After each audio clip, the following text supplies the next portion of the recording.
Hola, and welcome to the Overly Animated podcast, where we take animation seriously. We talk everything animation here, including Neo Yokio, which we'll be getting into today. I'm Alex Bonilla, your host for today, and I'm joined by Michelle Anderer. Hey. And Sam Quattro. Hello. So yeah, we will be discussing Neo Yokio, the new Netflix anime series. You can find more about this podcast at overlyanimated.com. You can subscribe to us on iTunes at overlyanimated.com/iTunes, where we appreciate your ratings and reviews, or you can search for Overly Animated on your preferred podcatcher.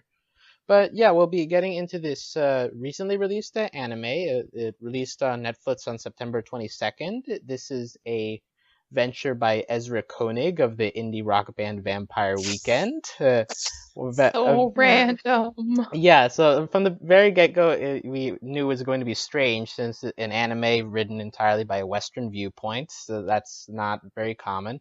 And furthermore, when you hear the voice cast, you have in the lead Jaden Smith, ever the mercurial actor.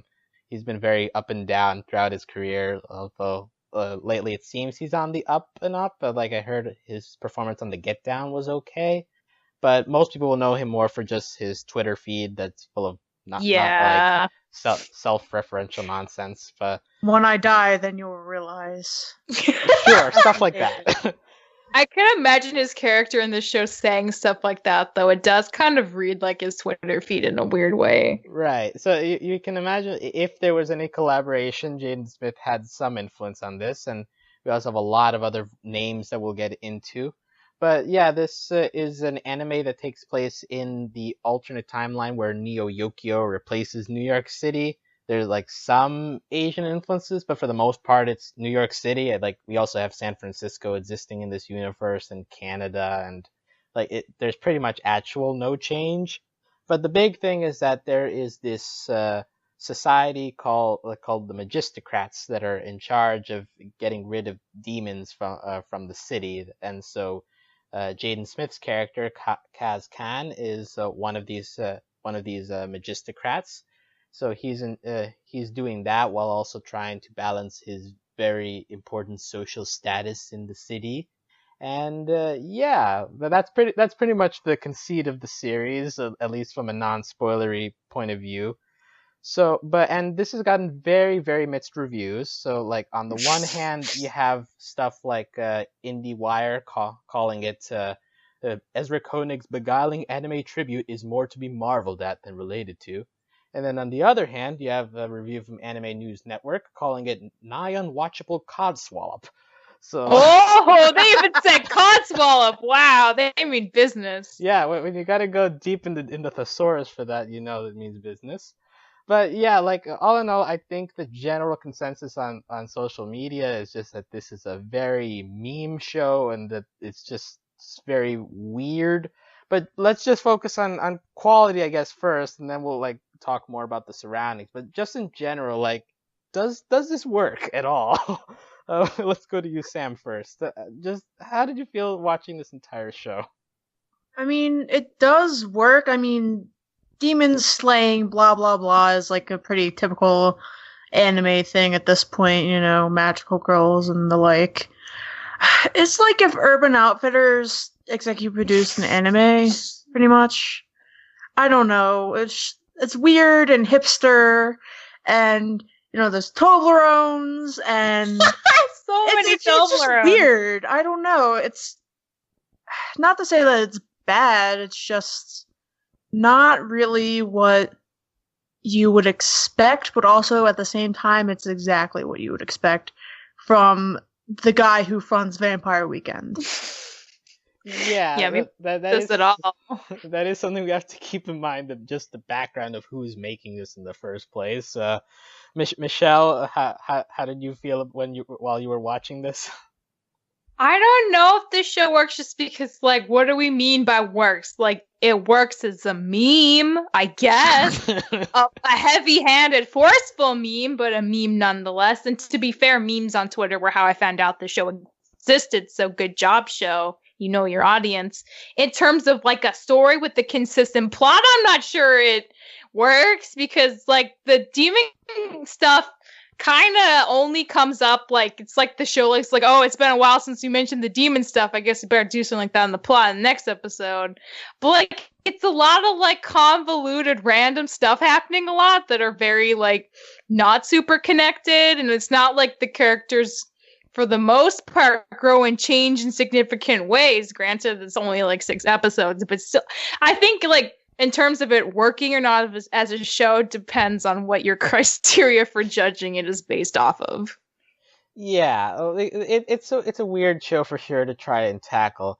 Like as for me personally, like I'm just looking at this from entertainment perspective, but like Yeah, I think that's the best way. yeah, probably. and like in that sense, like it works in part. It's not consistent because like the first episode and the last couple of episodes that focus more on plot, I'm like meh. But like Most of it. yeah, Yeah. like in the middle where it's more episodic, like it has no relation to the rest of the show. It's fine. Like I got laughs at just how clunky some stuff was and how like out of nowhere things came, but not because they were funny on their own. Like it's just it is a weird show overall, and I guess like if just the curveball nature of the show like gives it that extra layer of humor, but yeah, it's just it's so specific in some of the things it's making fun of because like with New York City, like it makes a lot of references to like Queens and the Battery Tunnel and things like that. That like at least for me, since Yeah. I live near New York City, so like I get some of it, but at the same time, like I'm not sure how much like the average person is watching this is gonna really care about the setting. New York is so ubiquitous, like who cares anymore? It's Yeah. a setting for every single goddamn TV show and movie at this rate. Yeah, I was confused. At one point, doesn't Cass call the Hamptons like Hicksville or something? Isn't the Hamptons kind of an upper class part of New York? Yeah, they try. I honestly don't know, They but they try to do some changes, and also like half of the city is underwater or something Yeah. like that. But so they try to do some little things, but in the end, it doesn't really matter. doesn't really matter. There's not like a lot of substance there. It's just kind of like, oh, that's different, interesting. Yeah, But like that's kind of all there is to it. Okay, they transport themselves in bubbles. Yeah, Hooray. cool. Like the poorest people live underwater now. Is it like a classified? No, it's just a thing. Yeah. Some people just live underwater. So on that front, like just in general, it's like the setting isn't that taken advantage of. How do you guys feel about the dialogue? Because like I think that's a big part of this, like just how wordy a lot of it is. Like because of Jaden Smith's delivery, a lot of it is Oh done my so God. non-emotionally. But at the same time, the Yes. character is meant to be like detached. So on the one hand, you could justify that it's supposed to be read like that, but on the other hand, like why? I mean, I guess it's a call sort of to how in like, early 90s, etc., how anime was kind of dubbed. Like if you look at the original dub for Utena, that was like God, so yeah. that was so deadpan and so wordy and so like boring. But Yeah. I think the show is definitely aware of that, but I don't think it subverts or plays with it in any way. It just plays it straight. Yeah, it kind of just like winks at you. Like they're very aware of what Jaden Smith sounds like before they cast him as the main character. So like they're not surprised that his delivery is so like, monotone and deadpan. But like I guess that's supposed to be part of the point. I don't know. Do you guys Hashtag aesthetic. Yeah, do you guys think it's successful in just being whatever it is? I mean, I guess because like if they want me to see this as a melodramatic character that doesn't really care about other people, then sure, Jaden Smith was the right choice. Also, I have to like mention like I'm coming from the background where this is like the first anime show I've ever watched. Like I don't know what they're parodying or anything. Okay. Like aside Yeah, from, like, it's pretty much like a straight parody of like 90s magical girl anime, except it's a magical boy. So like, I'm sure there are lots of elements here that they're taking from other animes and like throwing it in their blender of New York hipsteriness. But like just reading it straight, like it works for the character, but it ends up being, I'm not sure if it's unintentional humor or if that's actually what they're going for when he gives his lines of like, oh, I'm depressed or like. That's a good question. It's hard to tell if they're just like they're very aware of what they have, or like a lot of it's just like, whoa, we're gonna keep that in there. Honestly, I find myself having that same questions with hipsters on the whole. I don't know if they're being like for real or if they just like, are so self-aware that they don't care anymore. Like I walk into like Urban Outfitters, I'm like, why? Why is this still a thing? Yeah, like why? And like the cashier like is just so Urban Outfitters. I don't know if she knows it. I don't know.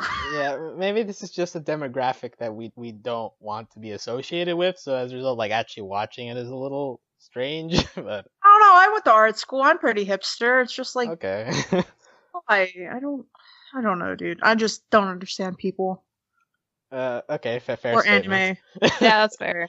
I also do not understand anime, but yeah, so entertaining in parts, but just very weird to handle. So I guess we'll go more into the spoilery territory as we discuss a bit deeper. So if you guys are listening and haven't watched it yet, you can pause here and go through. It's 22-minute episodes, so it's not actually that much of an investment compared to other shows we cover here on Overly Animated. So you can go ahead and enjoy the weirdness for yourself and form your own opinion, since it seems everyone has something different to say about this.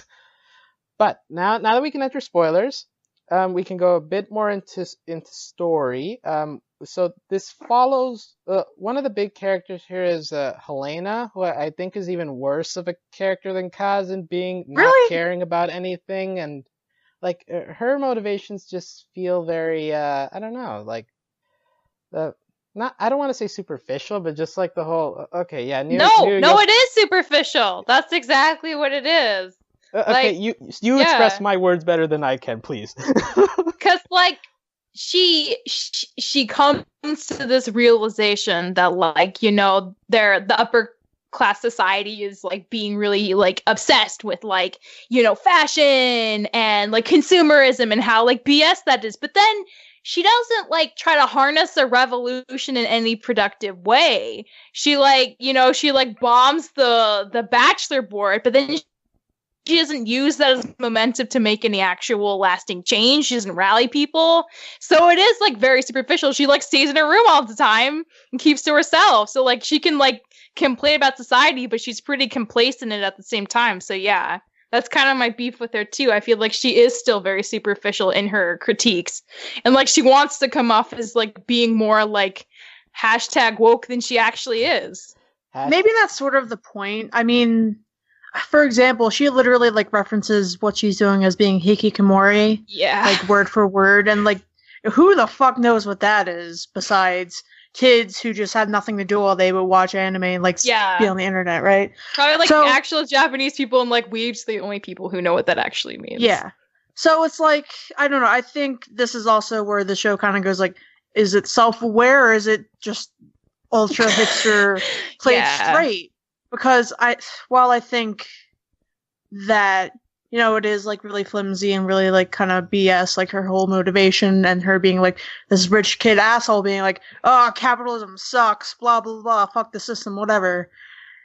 It's like, you're still a rich girl and you're still living in your parents' house and you actually have a home to like, be like sulking in and just like spew not do anything. Yeah. Rhetoric from. Yeah. And it's like, I don't know. This is like such a terrible, like muddy part of criticism and of like the world in general. Like people who will just sit all day and talk to you about, the evils of such and such while they still like, they don't do anything about it and they still enjoy benefits of, a capitalist society. So who knows? Yeah, this is my beef with old-time philosopher dudes, because it's a bunch of rich white guys who had the leisure time to sit around and talk about theoretical stuff, but not enact any change and not realize that it was like, it's because they had enough affluence to be able to sit around for hours doing nothing and talking about ideas in a high concept kind of way. Yeah, there's a little bit of a tangent, but still. No, I think it works here in that like that feels like the theme of this entire show, right? Like people discussing social topics, discussing like class differences and things like that. But nobody really changes at the end of this. Like, Yeah, they're all pretty much the same. even Jaden Smith, like at the end, he says something like, "Everything has fallen back into place, and I can't help but feel that Neo Yokio is going to explode." But I have no way to believe you in that. Like, it really does feel like nothing's actually changed after all of this. That's, I think, kind of, and what Sam was kind of hitting on, the biggest enigma of the show is how much do they intend us to have that critique, and how much do they actually think they're saying something deep and they're really not. I think that's kind of hard to tell at some points, and more obvious to tell at other points, as we will discuss when we get to like some of the episodes. Yeah. But yeah. Also, like intertwined with this plot is the introduction of the Remembrancer in the final 2 episodes, played by Steve Buscemi, who is an overall scumbag / creep, following Jaden around and trying to find Helena. But like, I don't understand his character. Why does he look like a judge? Like, where did he come from? Why is he so menacing? Yeah, like I'm so confused by him. Somehow in this world of strange characters, like he's the one who threw me off the most. It just he just looks so out of place. Yeah, and like also while we're talking about him, one of the memes that came out of this is, "Oh, let me pull out my vape." Like, sure, let's just throw in vapes into this show. Sure. Yeah, why does he vape? That does feel like a very like weird hipstery kind of thing to just exist for no reason. Hipsters love the vape, I guess. We can only assume that Ezra Koenig and Jaden Smith vaped together while they were thinking about this scene. Yep. Yeah, they went to a vape shop. They went to a vape shop. In a thick cloud of cinnamon-smelling vape, they came up. Or pumpkin spice now that it's officially October. True. Pumpkin spice vapes? Oh no. Well, yeah, so it seems like they're setting up the Remembrancer to be someone important in the next part of the season or whatever they decide to air next, but like I couldn't possibly care less about seeing him again. So, but other than that, like it ends up being pretty episodic, so I guess we'll just go episode by episode here, just briefly talking about it. But like in the first episode, we have the introduction of Neo Yokio as this like city in the 18th century that got attacked by spirits. I thought like the old timey footage looked a little bit like Republic City from Korra, like it was giving off those vibes at first, and I was like, okay, if it stayed like that, sure, but then it just transforms into a normal New York City, so who cares? But and then like the very first line of Jaden Smith is, "It's been 3 weeks and I can't believe she's gone." Also, like delivered with no emotion whatsoever. So. The first shot is a panty shot. Oh yeah, that's true. Even before that. Right! And it's one of those weird things that anime does when it wants to be really fan surfacey, and it makes her labia like really puffy and like poke out of the underwear for like no apparent reason. That's not how underwear works, people. And I don't know if that's like the show trying to wink at me, like, haha, we're paying homage to anime. I don't think it is. I don't think it's that smart, honestly. This is the theme we'll keep getting back to. How aware is this show actually of what it's doing? Yeah, because also like they reuse that same exact scene at the end of the season. So like nothing better than recycling animation to save money. Yeah. So like at the beginning, they have like the random focus on her breaking her racket, and like, what is that? What is the point? So and then at the second time, that ends up being how you end the show in the mid season. Like, okay, like it still doesn't make any sense. There's nothing really behind that deeper. Yeah. But yeah, we're introduced to Jaden here being very melancholic about losing his ex-girlfriend or whatever, and that was the dumbest reason though. He was mad that she like went further in her career and took a better job somewhere else. Right. Although we're hammering home very early that Jaden only cares about himself and his social status and all. He lets out a couple of lines like "I'm too blue for lunch." Who cares what time it is when life is an interminable abyss of whackness? I mean, same, but also get over yourself, bro. Yeah. So like, it was a pretty good line, though. Yeah, like delivered in his deadpan, like those wordy lines, I guess work.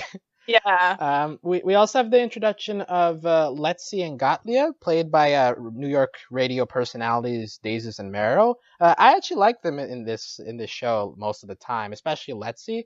But I think it's more because just these types of characters don't appear very often in these types of shows. So like I guess like the contrast helped a lot. But how do you feel about their performance as Kaz's friends throughout this series, Michelle?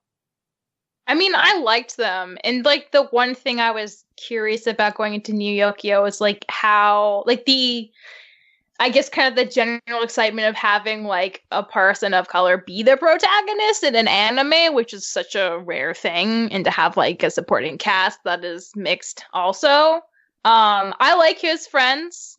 Um I get a little frustrated with one of them later on, but like in general, I think like I like their voice acting. I think it's cool that they start like a refreshment business.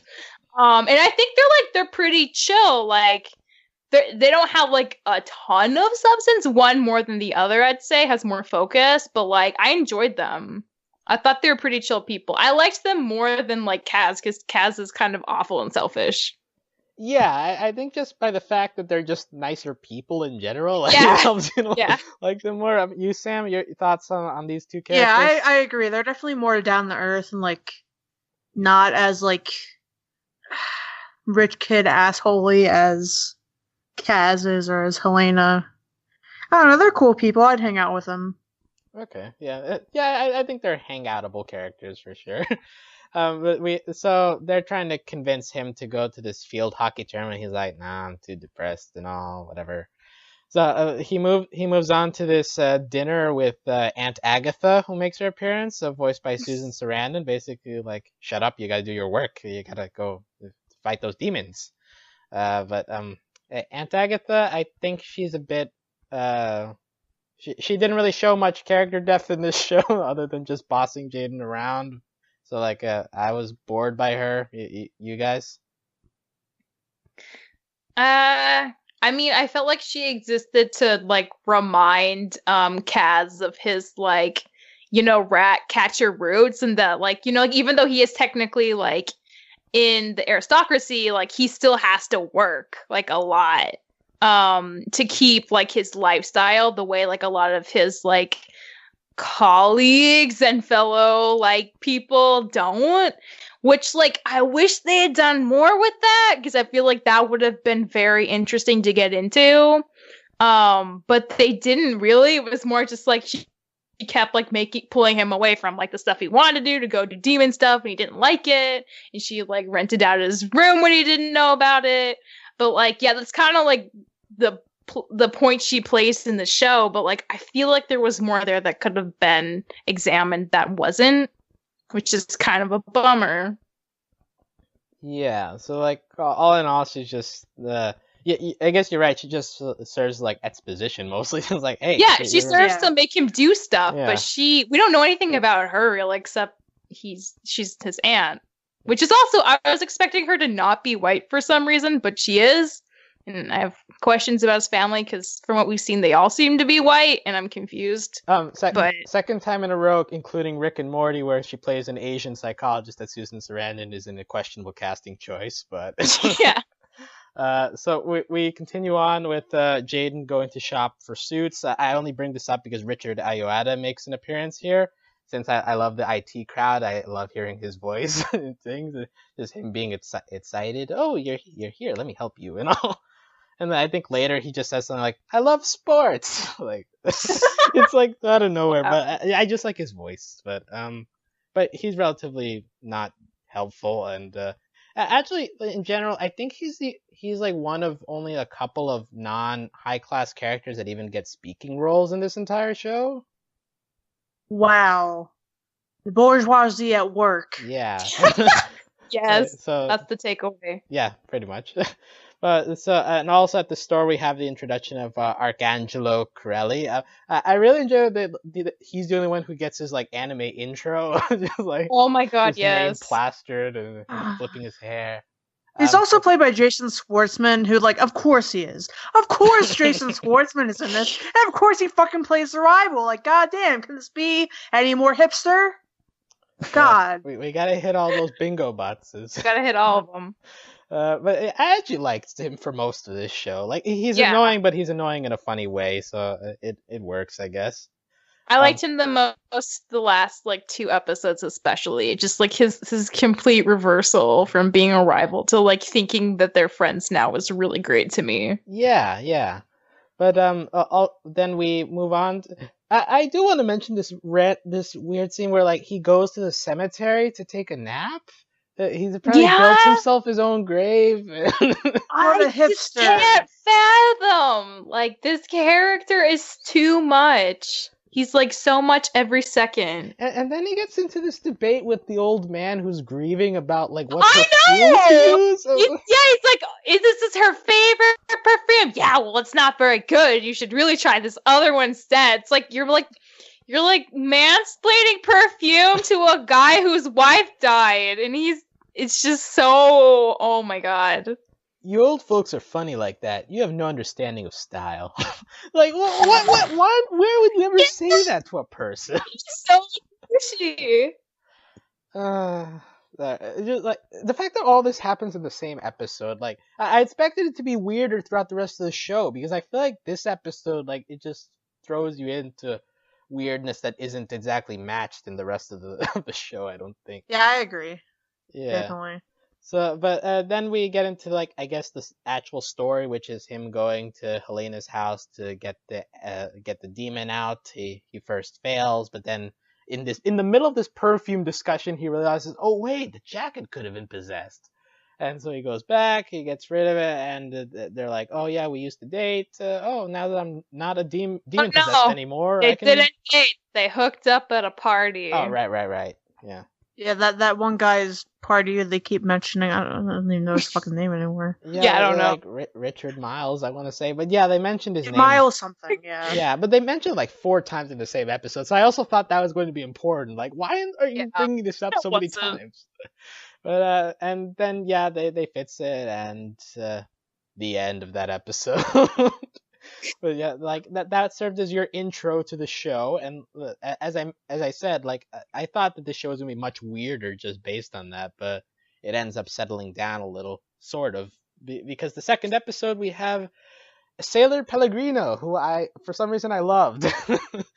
Yeah, she was great. I liked her. Oh my god, her accent, and every time she'd say North Kakalaka, I freaking died. It was just so stupid and funny. Yeah, shout out to Katie Mitzen, who it seems voiced the character. Her southern drawl was perfect.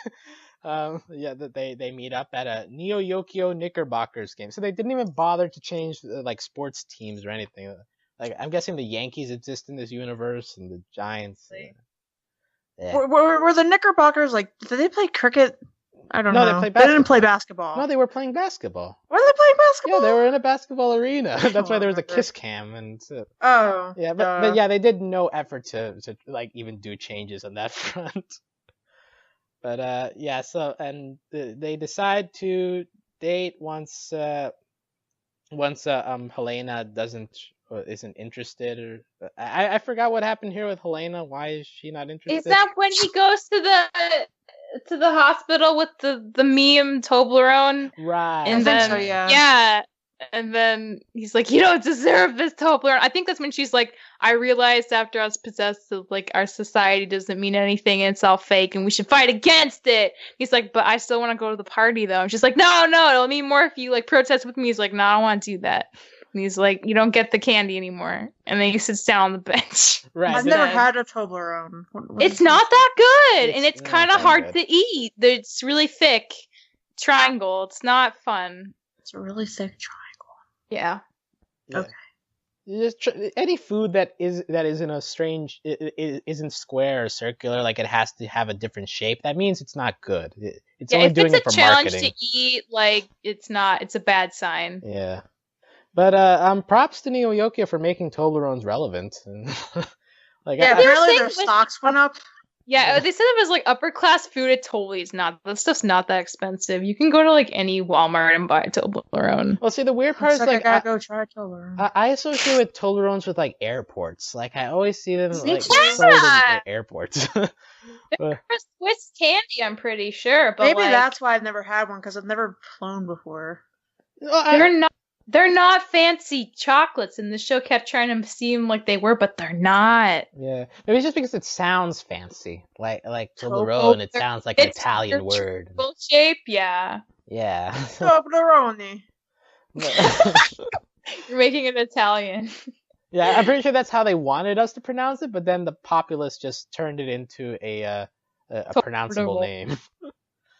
But yeah, so so in that setup for the rest of the show, which is her hating Neo Yokio, he ends up with Sailor Pellegrino, but he also has to do security on the museum protecting For the Love of God, which is a piece by Damien Hirst, who is apparently a real artist.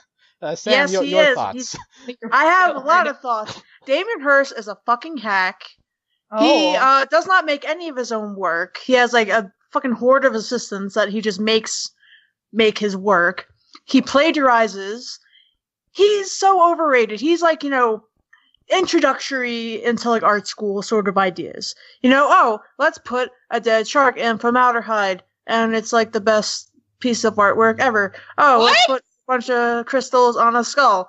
I'm such a great artist, I'll sell this for $1 million. Blah blah blah. Like, fuck that guy. I hate him. And that has been Sam's art history corner. Also, that piece isn't even in the Met. It's like in a London museum, I think. So your sense of realism was dashed about here. Yes. Okay. For the Love of God is not in the Met.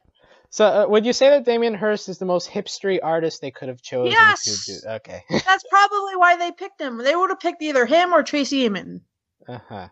So They're both like in the same sort of like, caliber / area of like artiste. okay, so far we have Jason Schwartzman, Damien Hirst. We're getting close to a bingo here on hipster card, but I think they could have put Banksy in there and it would have been worked the same way. But Banksy isn't a gallery artist; he's a street artist. they're saving him for a season 3 cameo, Probably. But yeah, so the event, because he's guarding this, he doesn't really get to participate in the party. But then the piece gets stolen, and it turns out that Sailor Pellegrino is actually possessed by a demon. Hey! She is a demon or something. She is a demon. Yeah, she's like a demon in disguise. Yeah. That didn't make sense to me either at all, but okay. Yeah, You know because, what? She said that she was poor growing up or whatever. From North Cackalack. Or Neo Riche or whatever. And she was like, you know what? It's okay to work for your money. You know what? Poor people, they're all demons. That's the lesson for today. Yeah, like, do we think she sold her soul? Is it that kind of a deal? Or, like, was she always a demon? Yeah, I have no idea. Was it a baby demon who is like, my master plan is to become a pop star, sell 1 million albums, become famous, and then be able to get close to a museum?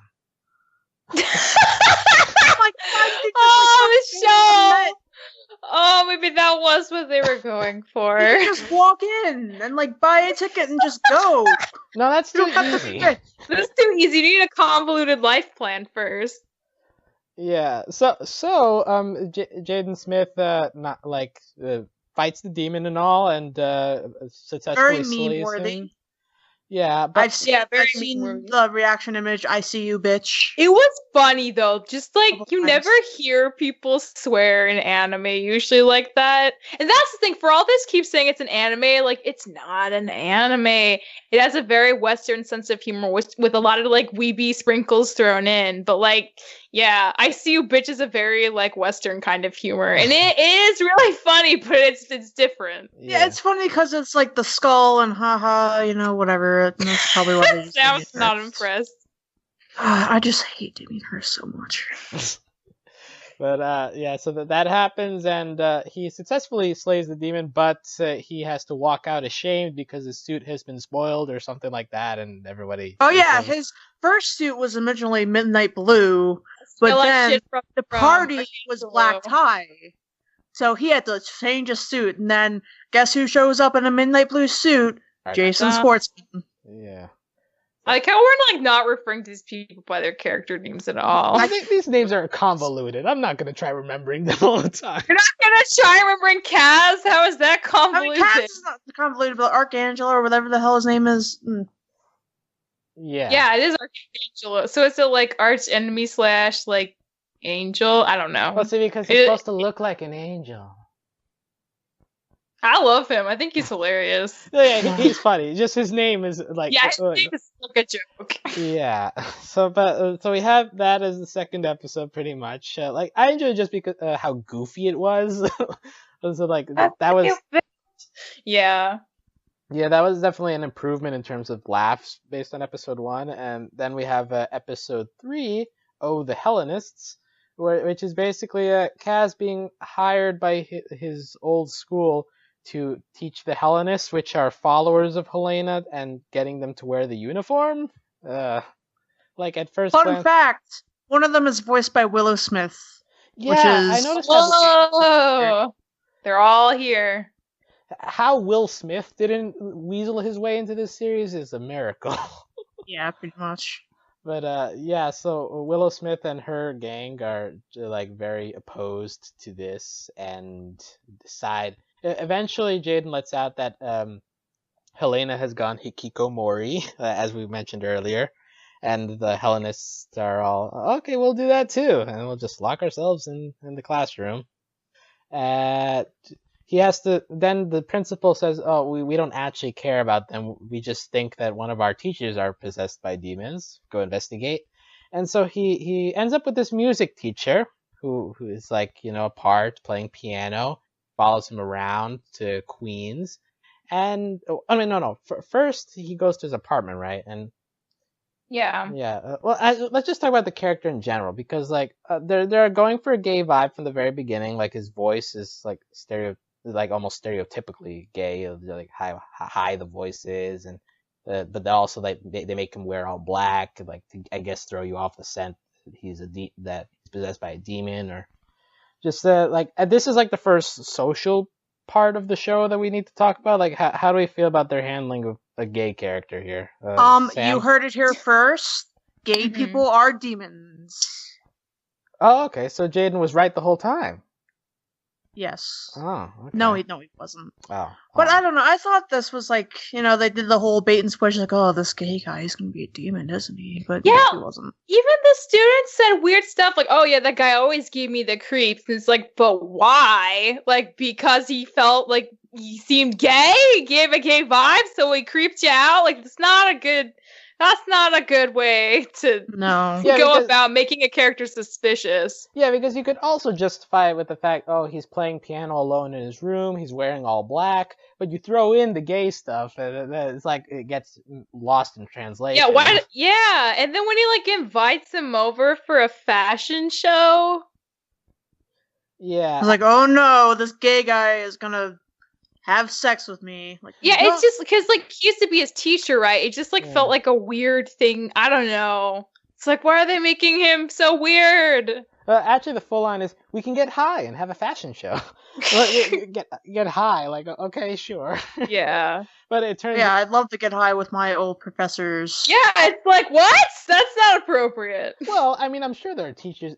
Everybody had that cool, quote unquote, cool teacher, but like. I mean, but nobody thinks he's cool. They all think he's creepy. That's the problem. So it just feels weird. Yeah. In college, a bunch of us went out for happy hour with one of our professors, so there's that. Yeah, I feel like they exist, but it's just they threw in like so many stuff in the blender here. Yeah. Yeah, and it ends up being that his boyfriend is a DJ, and he was going to listen to Gregorian house music in Queens. That would happen. Like, Gregorian house is exactly what I think when I think hipsters, but... so yeah, eventually, okay, that he's not a demon, but then, oh wait, the Hellenists are the ones who wants to get possessed. Okay. And, makes no sense to me, but okay. Yeah. And then he kills them. Yeah, he straight up murders them, and it's like no one cares. Yeah, because the thing is, they use the word disappeared. So like, I'm not sure if their idea is, like they'll come back next season or what. If there is a next season, do we think there's gonna be another season? I don't know. I mean, 6 episodes tells me that this is a half season, but so I figure there need to be at least 6 more episodes, just because I don't like. There's no news on what is beyond this, so we're all Maybe it's guessing just here. an experiment. This definitely feels it's like an experiment. Oh, for sure. Yeah, so that's very possible. Also, I guess here's where this is the only appearance of Stephen Fry, who was advertised as a voice actor before. He's the headmaster. I didn't even notice. I didn't either until I read the Wikipedia page. Yeah, he didn't get too many lines. Like there was one, just like at the end, he lets off a couple good ones. Like what in the name of Shakespeare's ass happened here? and then later, like Jaden's like, like when the headmaster is deciding to get rid of uniforms because whatever. Jaden is, the uniform is a sacred part of Eastern culture, and the headmaster balls to that.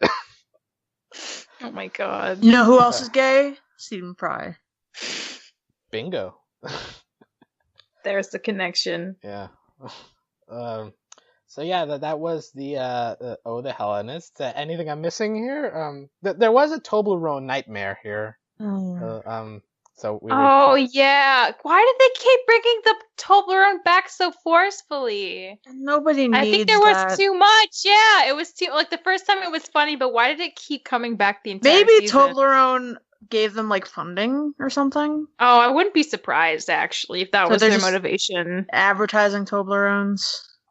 Yeah, but so moving on, we have episode 4, which is which is titled Hampton's Water Magic.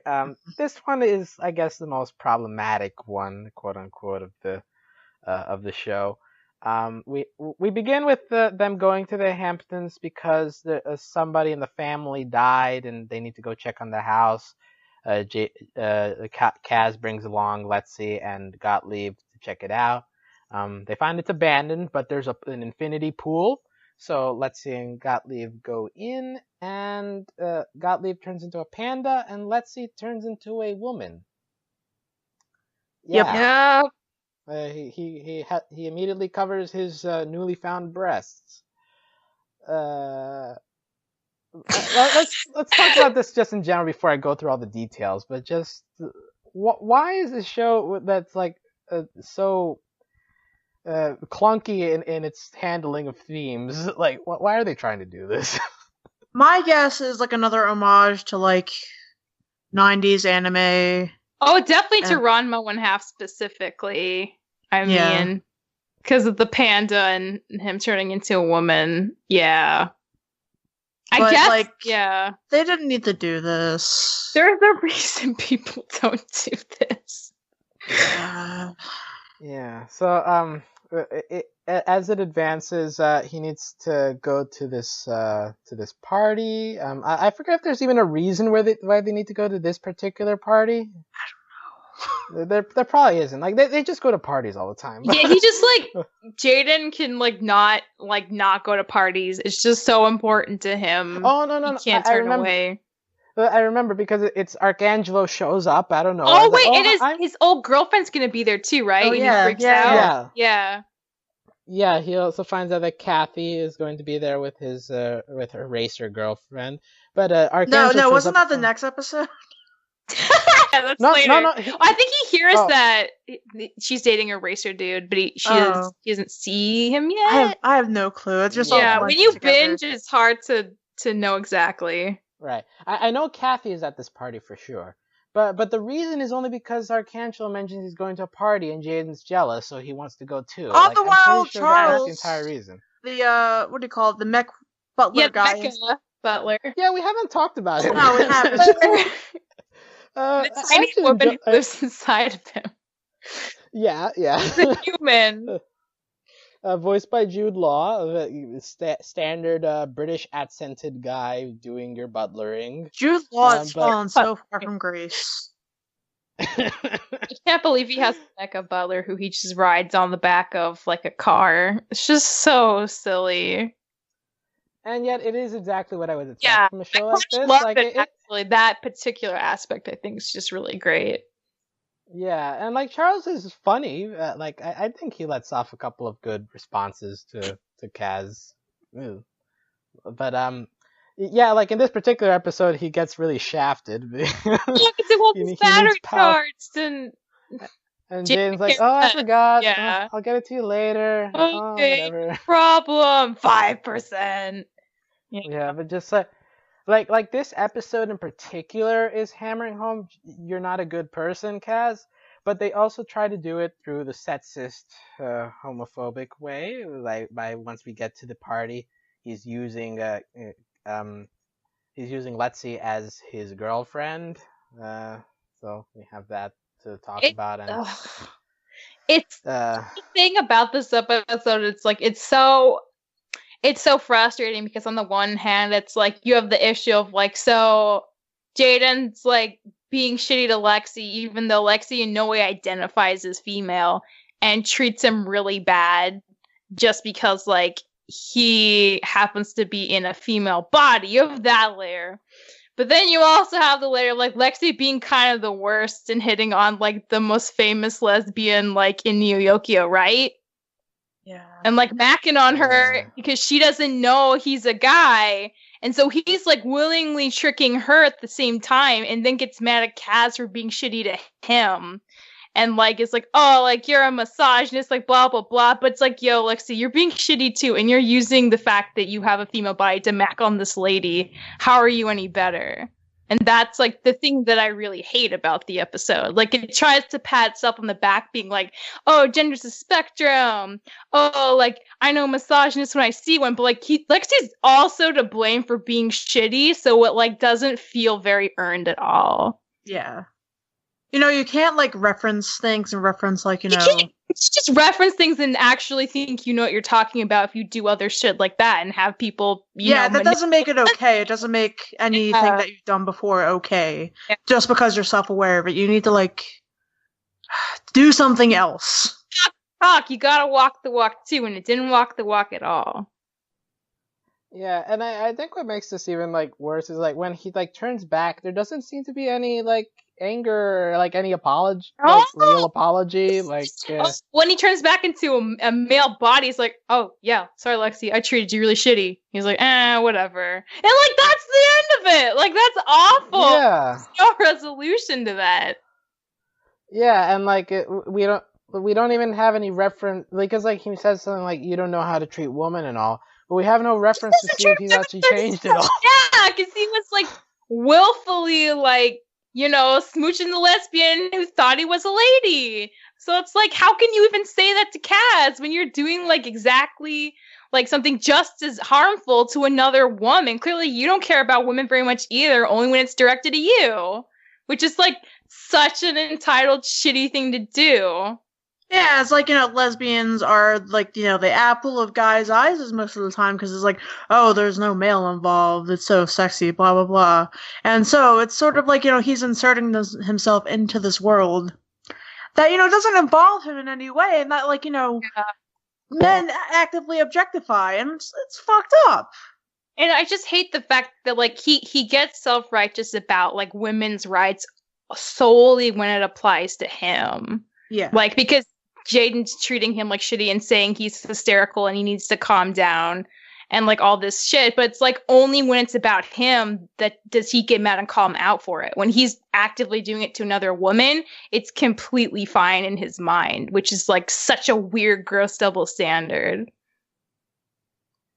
Yeah, so like all in all, we can say that this episode just that doesn't hit its themes correctly, and all in all, it suffers for it. And I think. But it is the worst episode of the season, just because, like, even in general, like, it's not actually that funny to begin with. Like, and the entire story, like, actually is that this hick guy, Jeffrey or whatever, he turned his uncle into a raccoon, and like that's the entire story, and it's just wrapped around this this whole thing with the party. So, like, it's a very forgettable episode, all in all. Except for that one part where it's completely and totally disgusting and transphobic. Yeah, that part's really memorable. Maybe more, and I want to forget it. Yeah, because it's not good. But anything else you want to talk about from this episode? No. Have we? Confused about Because his that was situation. huh? I'm confused about his family situation. So he has like relatives who have like water powers and who like I don't know his cousin or whoever seemed like he wasn't as affluent, like that's why he wanted his dad's house, right? But like I don't know, why isn't anyone besides him like a person of color in his family? Was he adopted? I'm so confused. Oh, I know what's going on. They're saving the reveal so Will Smith can be the father. Do Yeah. That's the only reasonable way he can get into this. But yeah, so they do try to hit on this whole like, oh, these demon slayers are actually maligned by the society at large, and that's why they can't move up in society and things like that. But it's so it's so like on the waysides of this story, yeah. and because our focus is Kaz, who is already a rich person, so like I have once again I have nothing to compare you to.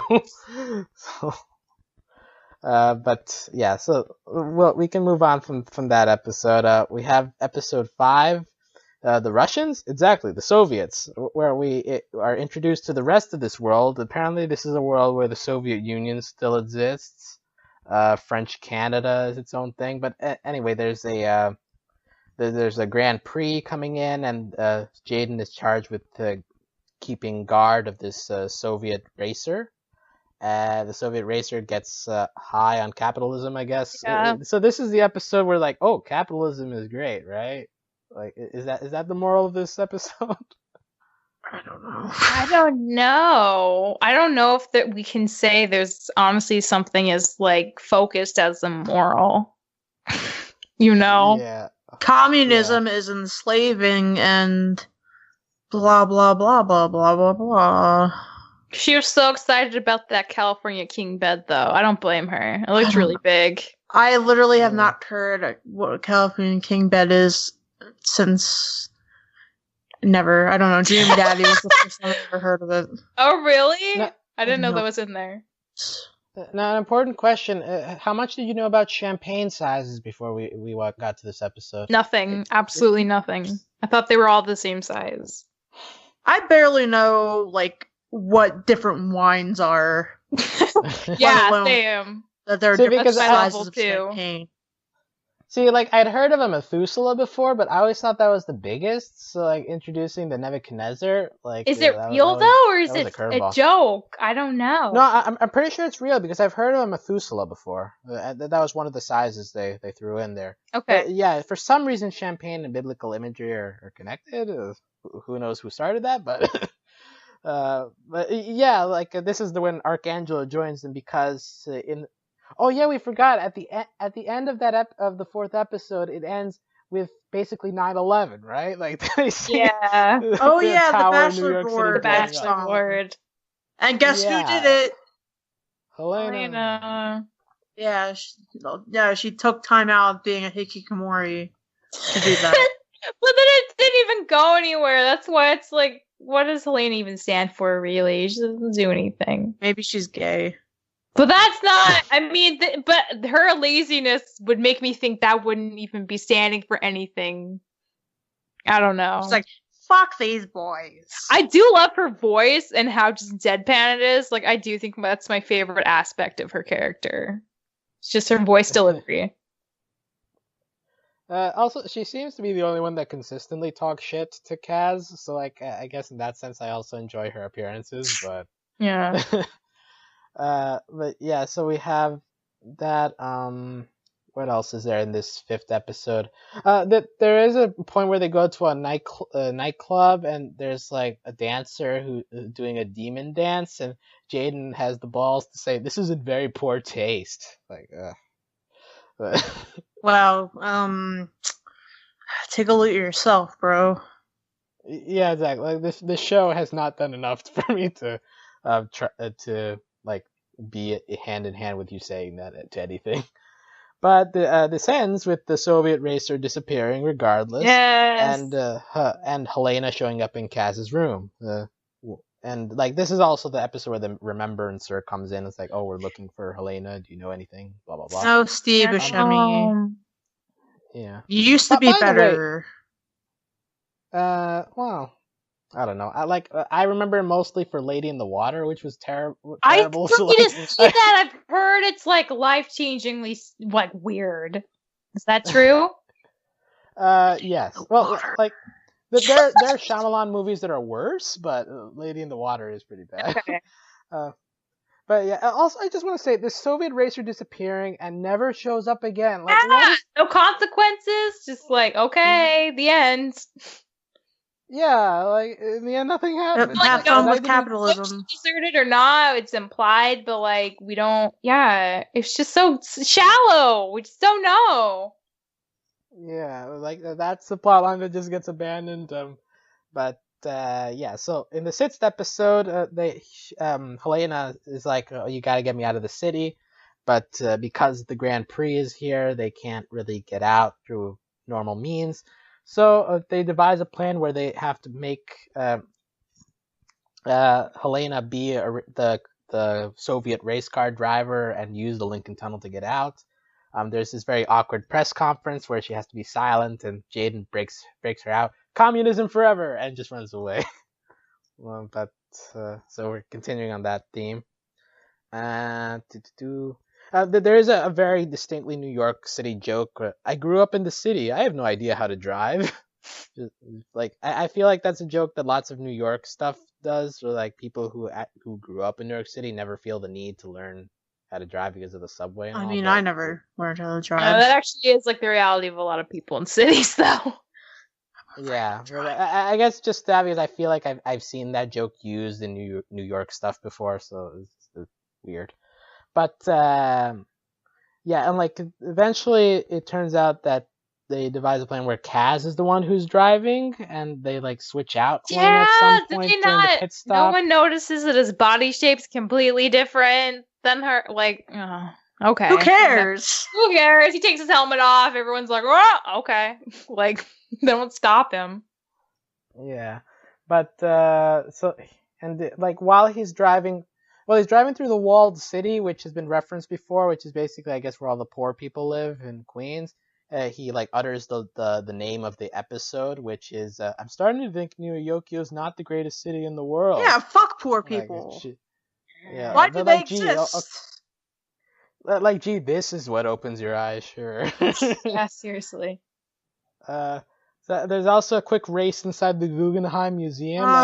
Sam, how do you feel about art museums being used as props in a racing track? Well, I thought it was, hey, cool, there's the Guggenheim, and we'd seen it in an episode previous as well as like backdrop. It's just like, I fucking hate the Guggenheim. I really do. Why do you? I don't know. There's this one guy, I don't really remember his name, but he did this series of works called like the Cremaster cycle or whatever. And I think one of the last parts that he released, he got like a grant or like permission or whatever to do it inside the Guggenheim. And it's like a whole video, and he's like climbing through, like, you've seen the episode how it's sort of like layered. It's like circular layers. And he's like climbing these layers. And I fucking hate that series. I hate him. I don't like the Guggenheim. I was there maybe a couple times, and last time was for the James Turrell like exhibit that was there in 2013, 2014. And it was like, ugh, whatever. I get like the Guggenheims are like great patrons of the arts, blah blah blah, but museums are overrated. The art world is only ruled by the bourgeoisie, and you know what? I can't give a fuck about that anymore. Woo, Sam! Hot take of the day. Well, so far we got Guggenheim Museum is overrated, Damien Hirst is overrated. New York is overrated. I hate that New York is like, quote unquote the center of the art world. There's more places in the world that good art comes from other than New York. New York has fucking like 8 million people. They don't need any more attention than what they've got. Okay, New York City is overrated. Do we have you on record as saying Vampire Weekend is overrated? I guess. I don't know. I've only heard like 2 of their songs. Yeah, that one's a tentative take. Then we'll revisit it later. I finally found the one she wasn't passionate about. Yeah, I think they have a song called Cousins that they play in my work all the time. I fucking hate that song though. Anyway. Anyways, eventually the other racers find out it's Kaz, including this. I guess it's an Italian driver that Kathy is dating. I guess, yeah. According to the colors. Yeah, although I think they say like Japani or I don't know. Yeah, who cares? But he does say "Mamma Mia" at some point, so you know it's Mamma Mia. It has to tip you off subtly, of course. Right. So, but Arcangelo, because he's best buds now. Yeah, I love that he just did a 180 after the Bachelor board was bombed. And he actually helps him out. Right, and so he crashes into them. It opens a hole, and the place floods and all. Yeah, I guess. And fuck that place. Not like people live there. Yeah, because. Yeah, that's like the equivalent of destroying the George Washington Bridge. You just destroyed an important piece of transportation in the biggest city in the world. Good job on you. But yeah, so he eventually breaks off after doing this pit stop to do the switch out. They keep making reference to it's Louis Vuitton. Very nice. Oh my god. Even the Remembrancer does this. So. But doesn't Kaz have trouble recognizing that it is at first, which makes no sense if he's obsessed with fashion? I found that very confusing. Oh yeah, because I think he mentions another brand at first. And it's that's a nice bag. What brand is that? It's Louis Vuitton. Yeah, it only serves the purpose of giving you a reason to say the brand's name. Yeah. But yeah, so they turn off into Jersey. It was great, along with Steven Universe, our second appearance of Jersey in an animated show. But here is Jersey a forest, because they dropped off into the highway. They drop off the highway and it's a bunch of trees around, or I just didn't get this depiction of Jersey, but it's a lot of trees, bro. Yeah, I guess it's better than depicting it as a garbage dump like Steven Universe, but. I mean, that's not fair. Jersey is pretty wooded. I guess. I'm only familiar with the part of New Jersey that's outside New York City, so I associate more with all the factories and stuff. But I'm sure if you go further down south, yeah, South Jersey's Delaware and wooded. Yeah, Delaware, Pennsylvania, that area is probably more rural. Well, not rural. But, it's more like the burbs. Just more trees. Yeah. But this has been your discussion of the Mid-Atlantic geography. Yeah. But the Remembrancer shows up out of nowhere, as he is wont to do, and he opens the bag, and it's the little lady that's inside Charles. Whoa! I think it's super weird that he technically owns a lady. We haven't really talked about that, but if he owns the mecha, he kind of owns her too, which is super weird. I guess. Although it's kind of like a live-in nanny, because she also gets to take baths at home and make her own breakfast. But she only did that after she revealed herself the first time, right? Because he was super shocked that she was in there. He didn't know she was in there before. Well, that's a good point, right? When before then, when was she doing all this stuff? Actually, yeah, I don't know. It's a good question. Yeah, I don't want to think about the ins and outs of this universe. So the Remembrancer opens the Louis Vuitton bag and finds out it's her. What? This is Cuckoo Bananas. Where is she? Oh, God. But the aunt shows up as well, and it's oh, you shouldn't be doing this. Get out of our lives. There's some implied history between Aunt Agatha and the Remembrancer that we don't really talk about either, because whatever. And then it just ends with a repeat of the first scene of the show, where he's at the tennis courts being melancholy again, but this time the Bachelor board has gone back up. Arcangelo hates me again. Yeah. Helena is gone, and then we have this shot of Helena inside the mecha suit. It's are we to believe that now it's just Charles / Helena just wandering around the world by themselves? I guess. I mean, I don't know. This show, again, like it's best to watch it if you can turn your brain off. Because like the more you try to really dig into it, the more it feels like there's just not a lot there that's thought out very deeply. Yeah. Or like it feels like it's setting up for something, but something that I don't care Yeah. about. That too. Sam, what are your thoughts on season 2, where this could go? Hopefully there isn't a season 2, and hopefully it was just like a weird Netflix experiment.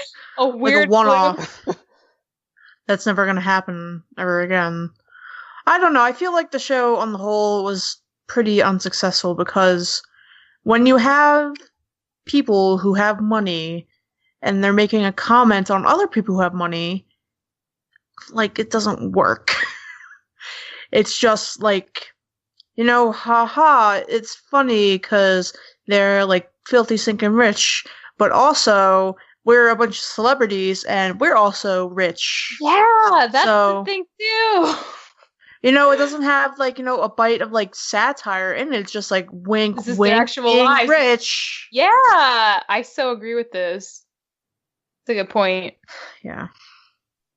Yeah, and like I even if you want to go on the angle that they're going on satire, but the problem is like it's such a superficial thing that like it's not well thought out enough to be a satire.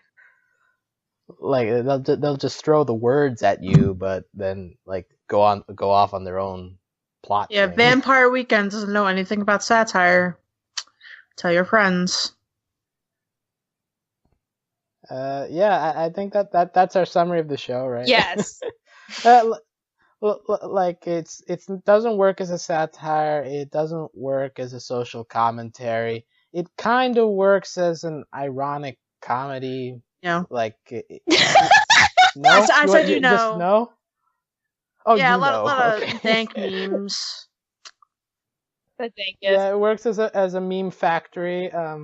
Like it's funny when it's, at least to me, it's funny when it's being episodic. It doesn't care at all about plot or talking about social issues. But when it starts caring about plot and like trying to tackle serious things is where it falls flat. Yeah, if it really didn't take itself too seriously and didn't try to make any like actual claims about things that like are important, I think it would, maybe the reception would have been a little more positive. Yeah, like basically what I'm saying, if everything was episode 2, like just crazy Southern drawl person, like, and just that self-contained plot, references to being embarrassed, bullshit artists. Yeah, like references, but that don't mean anything to like if you don't know the artist, then it doesn't matter if you get it or not. But like things like that, like sure, that would be a show, but on its own. But yeah, so I think that's where we're ending up here. I guess one final thing, like MVP of the show, do we have one? Like anybody that you would be happy to see again, if any? Charles, before we found out there was a lady living inside of him. Yeah. Like that completely broke the character for me, and I never felt good about him ever again. So many questions now that they're never going to answer about that. Yeah, I would have liked Charles when he was way more straightforward as a mecha. And so, like, is Charles 2.0 going to be a different character, or is it just the same lady going back? Maybe it's just the same lady. Yeah, that would be kind of... Yeah. I don't know. I want to not care. It's such a rabbit hole to start caring. Yeah. So, Charles, good. Let's see, and Gottlieb, I think we mentioned in the beginning, we're okay. Archangelo's okay. Kathy was fine. Yeah. She seemed like, she was doing well for herself. She seemed normal. Yeah, Kathy seemed actually fine. Yeah, thank God Kaz and her broke up because, she's better off without all that happening. Yeah. Wait, so did the Italian race car driver live? Yeah, he won the race. Oh yeah, he won. He was like, I could beat did. this guy, and he's like, I know you could. And then which is so stupid, because how does he know how to drive a race car at all? Like the idea that he could actually win after all these professional, it's just, oh my god, it's so ridiculous. It's like Iron Man 2. Like, like Robert Downey Jr. is like winning that Grand Prix too until the electric guy comes in. But Yeah. So, total of like 3 characters that we want back. The rest, forget about it. Yeah. So on that note, we're wrapping up our discussion of Neo Yokio. A lot to take in, I'm sure. You can find out all the info on this podcast at overlyanimated.com. You can join us on Discord if you want to chat with us about Neo Yokio or any of the other animated shows. Yeah, we never cover. shut up about them. You'll find us to be very chatty if you find us at overlyanimated.com/Discord. If you want to complain that we didn't find the true humor of Neo Yokio, or we missed an important part that would have changed the series for us. No. You can also support us via Patreon at patreon.com/overlyanimated. We want to give thanks to all of our current patrons, especially our patron of the podcast, Xavier, aka Podcast Addict. And we want to give thanks as always to our Patreon executive producers, John, Ryan, Steve, Andy, and yours truly. So yeah, on that note, did you guys have any final thoughts on which to leave concerning Neo Yokio? Pumpkin spice vapes is the wave of the future. Yeah, let me know if you have any more dank meme shows. I hear Gumball is pretty dank. Oh, it is in a good way, in a really successful way. I'll check that one out, but let me know if there's any more dank animated shows that we can think about and consider. Yeah, the state of pop culture in 2017 is bring us all the memes. On that note, thanks for listening, guys, and we'll see you next time. Adios. Bye. Bye.